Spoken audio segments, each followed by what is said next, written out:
মোহাম্মদ হাফিজুর রহমান, সভাপতি, বাংলাদেশ জাতীয় বিদ্যুৎ শ্রমিক কর্মচারী ইউনিয়ন, চট্টগ্রাম মহানগর।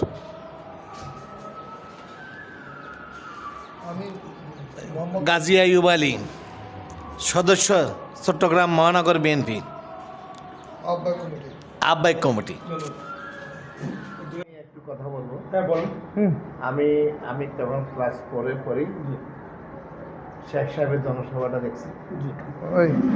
এরপরে আমি এই যে ম্যাডামের জনসভাটা দেখছি, এরপরে প্রাইম মিনিস্টার শেখ হাসিনার জনসভাটা দেখছি, এরপরে সর্বশেষ মানে বিএনপি বা চেয়ারম্যান, আমার ভারপ্রাপ্ত চেয়ারম্যান তারেক রহমানের সমাবেশটা দেখছি। এটা হলো আমার জীবনের দেখা, এই প্রায় 60 বছরের মধ্যে দেখা এটা সর্বোচ্চ জনসমাবেশ।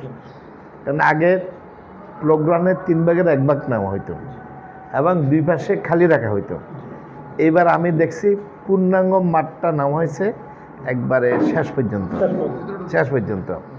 তো এইখানে দেখছি যেন মানে এটা কত লোক যে হয়েছে এটা আমি বলতে পারবো না। এবং আমার জীবনে এই 60 বছর বয়সে বা 65 বছর বয়সে সকালবেলায় মিটিং এটা প্রথম আমি আর দেখিনি। তা আমাদের চেয়ারম্যান সাহেব বলছেন যে উনাকে যদি নির্বাচন করে, সরকার যদি ক্ষমতা আসে, ধানের শীষে ভোট দেওয়ার জন্য আহ্বান জানায়। এবং চিটাংকে আমাদের বেগম খালেদা জিয়া বলছে যে বাণিজ্যিক রাজধানী ঘোষণা করছিল, এটা পূর্ণাঙ্গ বাস্তবায়ন হয় নাই। এই সরকার যদি আমরা ধানের শীষের বা বিজয় ক্ষমতা আসে, এটাকে পূর্ণাঙ্গভাবে একটা রাজধানী করবে, বাণিজ্যিক রাজধানী। যেমন আমাদের মিশ্র ইকোনমিক জোন সহ মিলিয়ে উনি আরও ওয়াদা করছে যুবকদের শূন্য। আমাদের শ্রমিক কর্মচারীরা দিবারাত্রি শ্রম দিয়ে আমরা এই বিদ্যুৎ ব্যবস্থাকে, চট্টগ্রাম বাণিজ্যিক রাজধানী চট্টগ্রামে আমরা বিদ্যুৎ ব্যবস্থাকে সচল রেখেছি। এটা আমাদের এখন শ্রমিক কর্মচারীর দাবি দ্রুত যেন নিয়োগ প্রক্রিয়া শুরু হয়, নাহলে এই বিদ্যুৎ ব্যবস্থাকে ধরে রাখা কষ্ট হয়ে যাবে। ইতিমধ্যেই আমরা এই 5 জুলাইয়ের পথ পরিবর্তনের পরে আমরা শ্রমিক কর্মচারীদেরকে চট্টগ্রামের আমাদের বাংলাদেশ জাতীয় বিদ্যুৎ শ্রমিক কর্মচারী ইউনিয়ন পক্ষ থেকে 272 জন কর্মচারীকে আমরা পদোন্নতি দিয়েছি। আমাদের শ্রমিক কর্মচারীরা সেখানে আরও বিভিন্নভাবে ক্ষতিগ্রস্ত, নিয়োগ তো নাই, লোক স্বল্পতা, আমাদের শ্রমিকদেরকে দিবারাত্রি শ্রম দিতে হচ্ছে, এটা একটা বড় সমস্যা। তার পরবর্তীতে আমাদের শ্রমিক কর্মচারীরা বিগত প্রায় 5 বছরের অধিক আমরা কোনো বোনাস পাচ্ছি, টার্গেট বোনাস পাচ্ছি না, এটাও আমাদের একটা সমস্যা।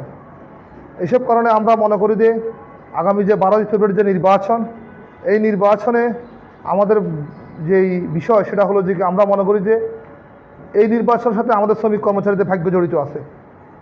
শ্রমিক কর্মচারীদের যদি আমরা আশা করতে, যদি তারেক রহমানের নেতৃত্বে যদি ধানের শীষে সরকার যদি ক্ষমতায় আসে, আমরা মনে করি আমাদের বিদ্যুৎ শ্রমিক কর্মচারীদের যে ক্ষতিগ্রস্ত হয়েছে বিগত 17 বছরে, সেটা ইনশাআল্লাহ আমরা আমাদের সে প্রতিপূরণ আমরা ফিরে পাবো। এছাড়া আমরা দেখেছি নির্বাচনের ময়দানে তারেক রহমানের চট্টগ্রামের যে আগমন, জনতার যে উত্তাল জনস্রোত, আমরা মনে করি যে আগামী দিনে ধানের শীষের পক্ষের যে জোয়ার শুরু হয়েছে, এই যে আমরা আশাবাদী যে ইনশাআল্লাহ এদেশের মানুষের ভোটে ধানের শীষ এখানে জয়ী হবে। তারেক রহমান সাহেবের সবার আগে বাংলাদেশ এই স্লোগান এদেশের মানুষ গ্রহণ করেছে। এছাড়া স্মার্ট ফ্যামিলি কার্ড যে দিচ্ছেন উনি মা বোনদেরকে, সেটাও এদেশের জনগণ সেটা নিয়েছে। তারপর হচ্ছে কৃষকরা, যে আমাদের উৎপাদন সাথে জড়িত কৃষকদের জন্য কৃষক কার্ড, আমার প্রতিটা নাগরিক সমৃদ্ধি মেহনতি মানুষের জন্য স্বাস্থ্য বিমা কার্ড, এই সমস্ত দাবি দাওয়াগুলো এদেশের মানুষ গ্রহণ করেছে।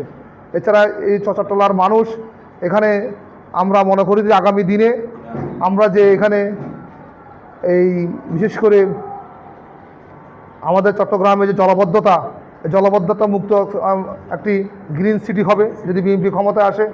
আমরা মনে করি এখানে যে সমস্যা, যেখানে চাঁদাবাজ, আমাদের যে দখলবাজ এবং দুর্নীতিমুক্ত একটি নতুন বাংলাদেশ সূচনা হবে আমরা মনে করতেছি।